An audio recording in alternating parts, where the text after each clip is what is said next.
Transit advocates are calling on the TTC to keep the token. As you may remember, the plan is to phase tokens out by the end of the year. They're essentially being replaced by these Presto tickets, which have been rolling out since early spring. They're available for one ride, two rides, or for a day pass. But tonight we're learning they're not reloadable or recyclable. The familiar sounds of the metal token hitting the TTC fare box will soon be gone for good. I can activate it for you.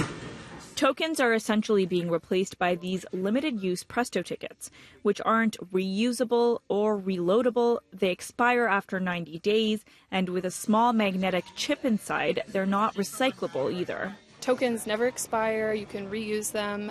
You can buy them all across the city, and they're available for $3 when you buy a few at once.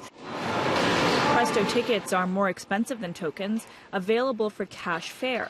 Advocates say while tokens are available at 1,200 locations across Toronto, Presto tickets will only be sold at subway stations and Shoppers Drug Mart. And so there are a lot of wards around the city where there's only a handful of Shoppers Drug Mart. You don't have anything else? The TTC has been rolling them out since early spring. They tell us it's geared towards customers who don't use transit regularly. That ticket becomes a product that you would have to discard. With a Presto card, you can reload it and reuse it. So that's why we would encourage customers to purchase a card. The TTC will also be discontinuing their popular one-day pass for groups and families, which gave 2 adults and 4 youths unlimited rides for just $13. They should be making flexible options available. So we can't switch over to a system and then have fewer options available for riders. That's not fair, and it's going to result in less access for transit riders. There's no true replacement for groups because the TTC is also getting rid of collector booths. So today, a customer and a group and family can travel through the collector booth aisle. When we no longer have that aisle open, you really have to tap yourself into a station.